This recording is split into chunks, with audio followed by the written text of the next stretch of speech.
جو پوری پوری رات تمہارے لیے مغفرت کی دعا کرتے تھے، بخشش کی دعا کرتے تھے، جن کے پیر سوج جاتے تھے کھڑے کھڑے امت کے لیے دعا کرتے ہوئے، اس رسول سے وفا نہیں کرتے؟ تو پھر سن لو، اب بات اینڈ کرتے ہوئے، ایک دن موت آنی، موت کی تلوار سروں پہ لٹک رہی ہے، ایک دن موت آنی ہے، اور مرنا چاہو گے تو بھی موت آئے گی، نہ مرنا چاہو گے تو بھی موت آئے گی۔ میں دعا کرتا ہوں کہ اللہ تمہیں لمبی عمر دے، سب کو لمبی عمر دے، لیکن ایک دن موت آئے گی، اور جب موت آئے گی نا تو قبر میں سب چھوڑ کے چلے جائیں۔ کوئی بھی صاحب، یہ ناظم صاحب، مقرر صاحب، نعت خواں صاحب، عالم صاحب، امام صاحب، کوئی اپنی قبر میں نہیں آئے گا۔ کوئی آئے گا؟ کوئی نہیں۔ یہ دنیا بے وفا ہے، دنیا سے بڑی بے وفا میں نے کوئی چیز نہیں دیکھی۔ غالب نے کہا تھا، ہم نے مانا کہ تغافل نہ کرو گے، لیکن خاک ہو جائیں گے ہم تم کو خبر ہونے تک۔ میرے بھائی، جن کے ساتھ 3 گھنٹے بیٹھتے ہو، 10 منٹ نماز کے لیے ٹائم نہیں نکالتے، جن کے ساتھ 3 گھنٹے بیٹھتے ہو، تمہاری میت کے بعد یہ تمہارے جنازوں میں نہیں آئیں گے؟ لوگ جنازے میں نہیں آتے، یہ تمہارے لیے جیتے جی دعا نہیں کرتے، تو مرنے کے بعد یہ تمہارے لیے کیا دعا کریں گے؟ قبر میں کوئی نہیں آئے گا، سب منو مٹی کے نیچے دبا کر کے چلے جائیں گے۔ بس اتنا یاد رکھ لو، سب منو مٹی کے نیچے دبا کر کے چلے جائیں گے، کوئی نہیں آئے گا۔ بہت معافی کے ساتھ، کس کس سے دل لگایا؟ جیتے جی تو جو تمہیں فون نہیں کرتے، مرنے کے بعد وہ کیا کام آئیں گے قبر میں؟ یہ بے وفا دنیا ہے، بہت بے وفا۔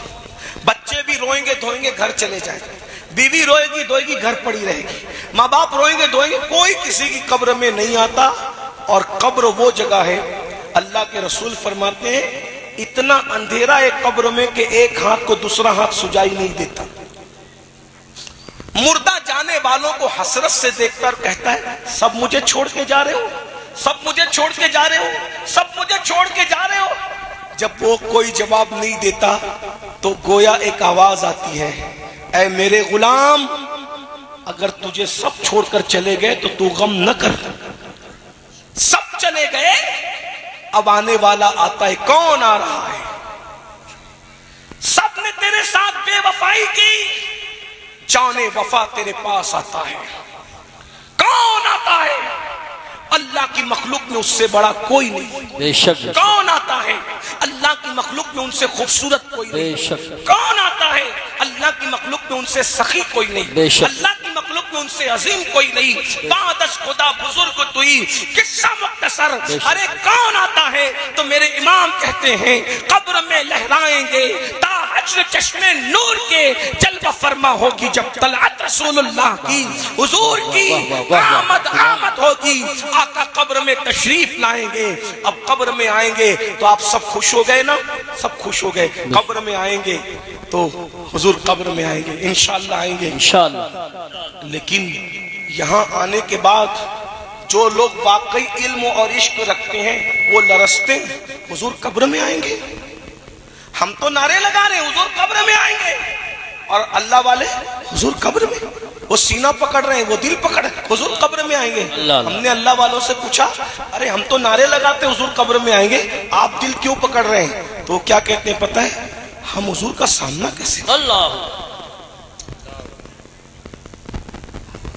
اگر بیٹا زنا کرتے ہوئے پکڑا جائے تو وہ اپنے باپ کا سامنا کرتا ہے؟ بیٹا چوری کرتے ہوئے پکڑا جائے اور باپ کو معلوم ہے میرا بیٹا چوری کر کے آئے، وہ اپنے باپ کا سامنا کر پاتا ہے؟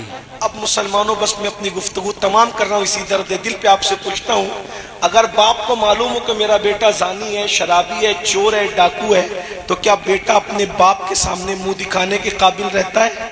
اور اگر باپ کے سامنے آ جائے تو باپ کیا کرتا ہے؟ منہ پھیرتا ہے کہ نہیں پھیرتا؟ غیرت باپ بلا تمثیل قبر میں حضور آئے، حضور آئے، حضور آئے۔ سب چھوڑ کے چلے گئے تھے، امام صاحب بھی، مولانا صاحب بھی، مقرر صاحب بھی، سید صاحب بھی، سب چھوڑ کے چلے گئے تھے۔ اگر مولانا مجھے آپ معاف کریں تو ایک سچی بات کہہ دوں، پیر صاحب بھی چھوڑ کے چلے گئے. بالکل بے شک یہی بات. یا پیر یا پیر یا پیر کرتے ہو نا, سب پیروں سے محبت کرو, پیروں کا دامن پکڑے رہو, مجھے کوئی اعتراض نہیں, لیکن قبر میں یہاں پیر صاحب بھی نہیں ہے. بے شک. اور آج کل کے اللہ ماشاءاللہ سب کی بات نہیں کرتا, لیکن زیادہ تر جو پیر بیچارہ مسجد میں نہیں آتا وہ پیر تمہاری قبر میں کیا آنے والا. بتائیے نا, بہت معافی کے ساتھ, میں آپ کا رشتہ پیروں سے توڑنے نہیں آیا, جوڑنے آیا ہوں, لیکن جو اللہ کے گھر میں نہ آئے وہ تمہاری قبر میں کیا آئے گا میرے بھائی. جو عورتوں سے پیر دبوائے وہ خود جہنم کا ایندھن بنے گا میرے بھائی, وہ کیا آئے گا میرے بھائی. خدا کے لیے اپنے آپ پہ رحم کر لو. تم نے بے وفا لوگوں سے دل تو لگا لیا, لیکن جانے وفا سے وفاداری کب کرو گے. میں کہتا ہوں سب سلسلے میں مرید ہوئے, نبی کی وفا کے سلسلے میں بھی کبھی مرید ہو جاؤ. اللہ اکبر. یہ نبی کی وفاداری ہمارے اندر کہاں ہے میرے بھائی, بتا تو صحیح. اللہ اکبر. میں خدا کا واسطہ دے کر, تمہارے عشق رسول کا واسطہ دے کر تم سے کہتا ہوں, جب سب قبر میں سے چلے گئے, مٹی منہ پہ ڈال کر امین القادری بھی گیا, یہ بھی گیا, وہ بھی گیا, وہ بھی سب گیا, تو کون آیا قبر میں؟ حضور آئے. اب بتاؤ, حضور آئے, حضور تو قبر چمکانے آئے, حضور تو جنت کے باغوں میں سے باغ بنانے آئے, حضور تو تھپکیاں دے کے سلانے آئے. میرے امام کہتے ہیں ماں جب ایک لوتے کو چھوڑے آ کہہ کے بلاتے یہ ہیں, باپ جہاں بیٹے سے بھاگے لطف وہاں فرماتے یہ ہیں, بندے کو مرقد میں تھپک کر میٹھی نیند سلاتے یہ ہیں, ٹھنڈا ٹھنڈا میٹھا میٹھا پیتے ہمیں پلاتے یہ ہیں, قصر دنا تک کس کی رسائی, جاتے یہ ہیں آتے یہ ہیں. بولو نبی اپنے امتیوں کو قبر میں تھپکیاں دے کے سلاتے ہیں. ارے جب ماں تھپکیاں دیتی ہے تو سونے میں اتنا مزہ آتا ہے, جب نبی کے نرم نرم ریشم سے زیادہ نرم ہاتھ, مشک سے زیادہ خوشبودار ہاتھ جب امتی کو قبر میں تھپکیاں دیں گے تو کیسے سکون کی نیند آئے گی. تاج الشریعہ کہتے ہیں نبی کے سلائے ہوئے کو کون اٹھا سکتا ہے, کہتے ہیں میں مروں تو میرے مولا یہ ملائکہ سے کہہ دے, میں مروں تو میرے مولا یہ ملائکہ سے کہہ دے, کوئی اس کو مت جگانا ابھی آنکھ لگ گئی ہے, کوئی اس کو مت جگانا ابھی آنکھ لگ گئی ہے. ارے جو نبی کے دامن میں سو اس کا کیا حال ہوگا. تیرے دامن کرم میں جسے نیند آ گئی ہے, تیرے دامن کرم میں جسے نیند آ گئی ہے, جو فنا نہ ہوگی ایسی اسے زندگی ملی ہے, جو فنا نہ ہوگی ایسی اسے زندگی ملی ہے. لیکن یہ کون نبی کے دامن میں سوئے گا؟ نبی کس کو تھپکیاں دے کے سلائیں گے؟ جو نبی کا وفادار ہوگا, جس نے داڑیاں منڈا کر کٹروں میں پھکوائی ہوگی اور نبی کا دل دکھایا ہوگا, جس نے نمازوں کے وقت میں مسجد کے زینوں پہ بیٹھ کے موبائل کے گیم کھیلے ہوں گے. اللہ اکبر. جس نے نبی کے دشمنوں کے ساتھ رشتہ داریاں کی ہوگی, نبی کے گستاخوں کو اپنی بیٹیاں دی ہوگی, ان سے بیٹیاں لی ہوگی, جن کی بیٹیاں بیوٹی پارلروں میں سجنے دھجنے کے لیے گئی ہوگی, ان کے ساتھ کیا ہوگا؟ کیا ان کو بھی نبی تھپکیاں دے کے سلائیں گے؟ میں ان کو نبی کا غدار تو نہیں کہہ رہا ہوں, لیکن یاد رکھو, غور سے سن لو, نبی قبر میں آئے. تصور کرو, باپ چلا گیا, بھائی چلا گیا, ماں چھوٹ گئی, بچے چھوٹ گئے, سب چھوٹ گئے. کس کا سہارا تھا؟ بولو کس کا سہارا تھا؟ حضور کا سہارا. اب حضور قبر میں آئے اور آپ کو اور ہمیں دیکھا. اللہ نہ کرے, اللہ نہ کرے, ہزار بار نہ کرے, اللہ کسی دشمن کو بھی وہ دن نہ دکھائے, اللہ کسی دشمن کو بھی وہ دن نہ دکھائے. کس کا سہارا رہ گیا؟ اے بے قصوں کے آقا اب تیری دعائیں, صرف حضور کا سہارا ہے, باقی سب سہارے چھوٹ گئے. ایسے میں حضور سے آنکھیں ملی اور حضور نے دیکھا اور کہا اچھا تو ہی تھا سود کے دھندے کرتا تھا, اللہ بیاج کے دھندے کرتا تھا, تو نے میرا فرمان نہیں سنا تھا کہ جس نے سود کا بیاج کا ایک لقمہ کھایا گویا اس نے اپنی ماں کے ساتھ 36 مرتبہ زنا کیا. اللہ اکبر, اللہ. تو ہی تھا نماز کا مذاق اڑاتا تھا, تو ہی تھا جو مسجدوں کے دروازے پہ بیٹھ کے گیم کھیلتا تھا لیکن تجھے مسجد میں جانے کی توفیق نہیں تھی, تو ہی تھا جو اوور اسمارٹ بننے کے لیے چہرے سے داڑیاں مڈا مڈا کر گٹروں میں پھینکواتا تھا, تو ہی تھا جس نے شریعت کو پیٹ کے پیچھے ڈال رکھا تھا. اور ایسے میں حضور جلال میں آئے, غصے میں آئے. اللہ نہ کرے, اللہ نہ کرے, غضب سے ان کے خدا بچائے, جلال باری عتاب میں ہے. اللہ اکبر. حضور جلال میں آ جائیں, غصے میں آ جائیں اور منہ پھیر کر, چہرہ پھیر کر, رخ انور پھیر کر تیری قبر سے جلال میں غصے میں واپس چلے جائیں. مجھے بتاؤ میرے بھائی, بس اتنی بات میں تمہیں اتنی دور سے کہنے کے لیے آیا تھا, اگر اللہ نہ کرے حضور چہرہ پھیر لیں تو پھر دنیا میں اور آخرت میں مجھے اور آپ کو کون بچائے گا؟ اپنے آپ پہ رحم کر لو.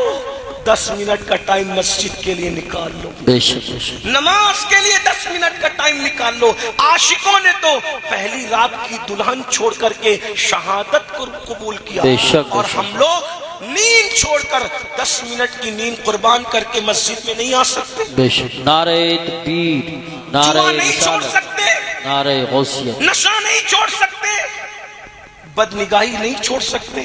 یہ میری مائیں اور بہنیں بیٹھی ہیں, بیماری سے بچنے کے لیے لوگ منہ چھپا سکتے ہیں, کووڈ سے بچنے کے لیے, اور حضور کی خوشی کے لیے عورتیں پردہ نہیں کر سکتی, نہیں کر سکتی پردہ. سیدہ فاطمہ الزہرا کے پردے کا عالم یہ ہے کہ ان کے دوپٹے کو کبھی چاند و سورج نہ دیکھے, اور ہمارا حال کیا ہو گیا. اس لیے اللہ کے لیے توبہ کرو, حضور کو مناؤ, حضور کو راضی کرو, آقا راضی ہو جائیں گے. آقا سے وفا کرو. یاد رکھنا, اگر یہ سمجھتے ہو کہ میں سنی ہوں اور میں جھنڈا لگاتا ہوں, جلوس نکالتا ہوں, اسی پر میں نبی کا وفادار ہوں, میں آپ کو غدار کہنے نہیں آیا, لیکن اتنا ضرور ہے, جھنڈے کی اہمیت اپنی جگہ ہے, جلوس کی اہمیت اپنی جگہ ہے, جلسے کی اہمیت اپنی جگہ ہے, نعت رسول کی اہمیت اپنی جگہ ہے, لیکن اگر گناہ کرتے ہو تو اس سے نبی کا دل دکھتا ہے.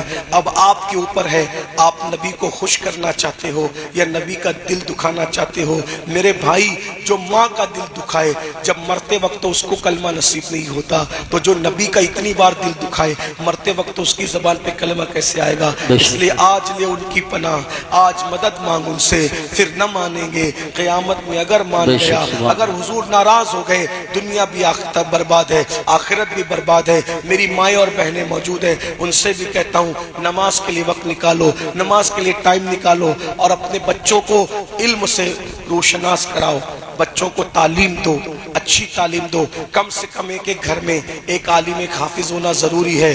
ڈاکٹر بناؤ, انجینئر بناؤ, ٹیچر بناؤ, ایڈوکیٹ بناؤ, تعلیم پہ محنت کرو. آج مسلمان کیا کہتے ہیں, ہمارے پاس تعلیم کے لیے پیسے نہیں ہیں, تعلیم مہنگی ہو گئی ہے. میں نے کہا بھائی, جوتے بھی مہنگے ہو گئے, کپڑے بھی مہنگے ہو گئے, موبائل کا ریچارج بھی مہنگا ہو گیا, دال اور شکر بھی مہنگی ہو گئی, لیکن کبھی آپ کبھی واپس آئے شو روم سے, یار موبائل مہنگا ہو گیا, ہم نے نہیں خریدنا, جوتے مہنگے ہو گئے, ہم نے نہیں خریدنا, شکر اور دال مہنگی ہو گئی, ہم نے نہیں خریدنا.